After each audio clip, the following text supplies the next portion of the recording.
Hi, welcome back to my video and to myself, Adinda Diana Azahra, mahasiswa kelas 3B Sistem Informasi Universitas Singapura Bangsa, Karawang. Oke, pada video kali ini, saya akan membahas tentang sebuah platform perpajakan di mana saya juga telah mempelajari sistem perpajakan di Indonesia ini di mata kuliah Sistem Informasi, Akuntansi, dan Keuangan.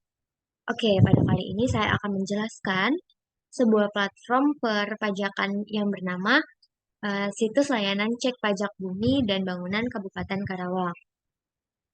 Sebelum itu, saya akan menjelaskan sedikit tentang platform ini ya. Jadi, situs layanan cek pajak bumi dan bangunan Kabupaten Karawang merupakan sebuah platform digital yang disediakan oleh pemerintah Kabupaten Karawang untuk memudahkan masyarakat dalam melakukan pengecekan tagihan pajak bumi dan bangunan atau PBB. Jadi platform ini dapat diakses melalui situs web atau aplikasi mobile-nya. Seperti itu. Jadi melalui platform ini, masyarakat dapat melakukan pengecekan tagihan PBB secara mandiri tanpa perlu datang ke kantor Badan Pendapatan Daerah atau Bapenda Kabupaten Karawang. Jadi cukup dengan memasukkan nomor objek pajak atau NOP atau nomor kartu keluarga atau KK, masyarakat dapat melihat informasi tagihan PBB seperti nama wajib pajak, alamat objek pajak, luas objek pajak, nilai objek pajak, besar pajak yang harus dibayarkan.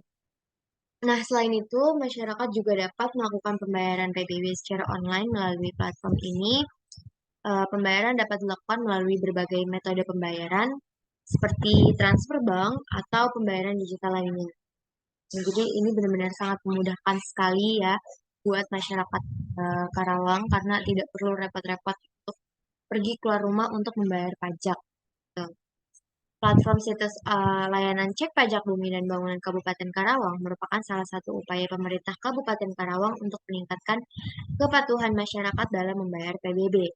Dengan platform ini, masyarakat dapat membayar PBB dengan lebih mudah, cepat, dan aman. Oke, untuk selanjutnya saya akan menunjukkan websitenya dari si situs layanan cek pajak bumi dan bangunan kabupaten.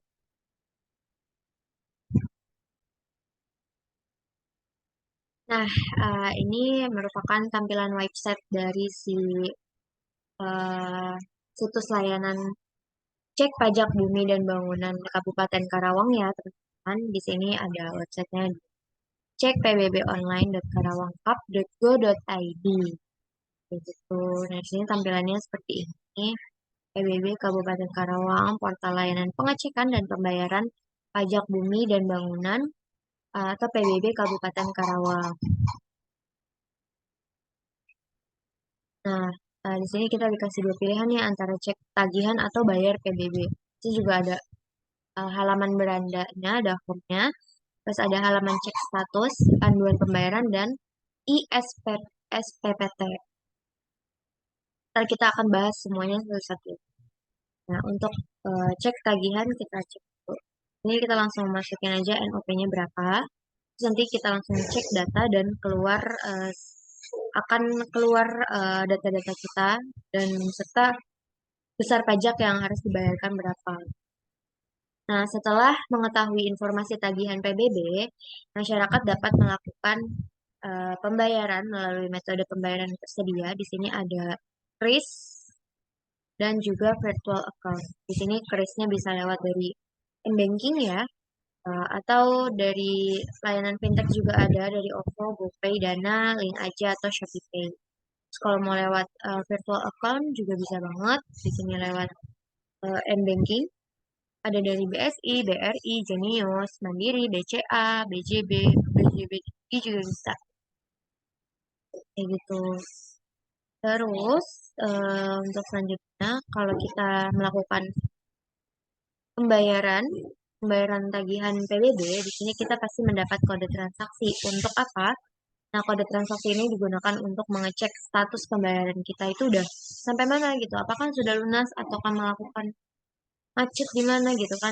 Jadi bisa lihat ini kode transaksi kita apa, cek status, terus habis itu Langsung aja masukin kode transaksinya. Nah, terus ini kita juga hmm, lihat panduan pembayaran. Kalau kita klik, dia akan otomatis langsung masuk ke PDF gitu ya, panduan PDF. Nah, seperti ini. Dan di sini tuh, ini menurut saya sangat-sangat berguna sekali ya, karena panduannya juga sangat ringkas dan mudah dipahami sekali kan. Jadi, gampang gitu ngeliat. Tuh kan tinggal akses halaman, terus cek tagihan bayar PBB, masukkan nomor NOP-nya, lalu pastikan mencentang CAPTCHA, lalu cek data. Nanti lalu akan muncul informasi data dan jumlah tagihan, lalu klik lanjut bayar, terus klik lanjut bayar, pilih tahun SPPT yang akan dibayarkan, lalu klik bayar. Nanti akan muncul tagihan pembayaran. Nah, tinggal klik aja download QR code-nya. Nanti setelah semua lakukan sudah di-download nih QR code-nya, kita tinggal melakukan pembayaran aja sampai sebelum waktu yang diberikan. Nah, pembayaran itu dapat dilakukan dari semua metode pembayaran ya. Terus ini contohnya dari Dana QR yang disediakan, scan barcode menggunakan aplikasi yang mendukung pembayaran QRIS. Terus pastikan kamu mendapat notifikasi transaksi berhasil. Jadi nanti kalau misalnya kita udah bayar, kita tinggal tunggu notifikasi transaksinya berhasil atau enggak kayak gitu. Terus cara scan di sini juga dikasih tahu nih cara untuk men-scan kris yang baik benar. Terus ini mudah banget, jadi memudahkan sekali ya untuk bayar pajak di zaman sekarang nggak perlu keluar rumah, hanya perlu dengan phone saja, dengan kuota yang aman serta saldo yang memungkinkan. Jadinya ini benar-benar bisa banget untuk kita semua. Jadi udah nggak ada kata terlambat lagi untuk membayar pajak. Nah, terus setelah itu kita ada ISPPT. Nah, ISPPT itu apa sih? Jadi, ISPPT itu merupakan singkatan dari Surat Pemberitahuan Pajak Terbuka. Jadi, SPPT itu surat yang diterbitkan oleh Badan Pendapatan Daerah atau Bapenda untuk memberitahu besarnya pajak bumi dan bangunan atau PBB yang harus dibayarkan oleh wajib pajak. Kayak gitu. Jadi ini kalau kita mau dapat suratnya, kita harus melakukan login terlebih dahulu di sini, di login ISPPT. Jadi nanti kita dapat suratnya secara online gitu. Nah, kita tinggal masukin alamat email dan password. Tapi kalau buat teman-teman yang belum punya akunnya, tinggal daftar aja dulu. Terus tinggal registrasi dulu, dibaca dulu nih informasi-informasinya. Nah, ini informasi nanti yang akan diinputkan itu harus sesuai dengan KTP kita ya. Data yang diinputkan itu harus sesuai dengan KTP. Ini juga dibaca juga ketentuan-ketentuannya. Ada ketentuan umum dan ketentuan khusus. Jadi ketentuan umumnya ini formulir registrasi digunakan untuk menyampaikan surat SPPT melalui surat elektronik, yaitu lewat email.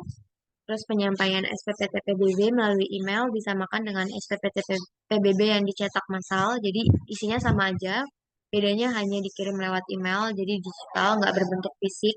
Kayak gitu, terus formulir registrasi ISPPT PBB diisi dengan lengkap dan benar. Formulir registrasi ini diisi oleh wajib pajak atau kuasa wajib pajak dengan dilampirkan kuasa wajib pajak. Terus ketentuan khususnya ini kesalahan penulisan pada formulir registrasi yang menyebabkan tidak sampainya ISPPT PBB dianggap SPPT sudah tersampaikan. Jadi ini benar-benar harus diperhatikan banget ya, teman, untuk mengisi formulirnya ini jangan sampai salah penulisan, karena kalau misalkan eh, salah penulisan terus gak dapat ISPPT-nya, ya udah itu dari pihak si layanannya ini udah anggapnya itu udah disampaikan gitu. Jadi itu karena itu kesalahan kitanya sendiri karena kita salah menulis datanya kayak gitu. Nah, tanggal status terkirim pada aplikasi ISPPT PBB merupakan tanggal dikirimnya SPPT oleh wajib pajak. Dan dengan mengisi dan menandatangani formulir ISPPT PBB ini, kami mengetahui, menyetujui, dan bertanggung jawab atas informasi dan ketentuan tersebut. Nah, di sini kita bisa pilih tipe akun kita tuh mau yang mana, mau pribadi atau perusahaan. Coba kita pilih pribadi. Nah, di sini kita bisa memasukkan NIK, nama wajib pajak, terus nama wajib, nomor handphone atau WhatsApp, alamat email, provinsi, kabupaten atau kota, kecamatan, kelurahan desa, dan alamat lengkap. Serta kita membuat password, kayak gitu. Terus kita lihat yang coba kita akun perusahaan. Oh, bedanya cuma itu aja sih. NIB perusahaan, nama perusahaan, alamat email, dokumen suket. Suket itu surat keterangan, itu ada dokumen template-nya, jadi bisa di-download, terus diisi dulu. Terus alamat lengkap perusahaan, dan kita tinggal bikin password. Tinggal klik daftar. Oke, dengan semudah itu, sekarang di zaman sekarang untuk bayar pajak, tidak perlu lagi kita effort keluar rumah untuk mengeluarkan bensin serta tenaga. Itu tidak perlu. Sekarang hanya yang kita butuhkan hanya smartphone dan dana atau saldo dana yang cukup. Gitu. Oke, mungkin sekian pemaparan materi dari saya. Kurang lebihnya mohon maaf. Sampai jumpa di video selanjutnya. Bye-bye.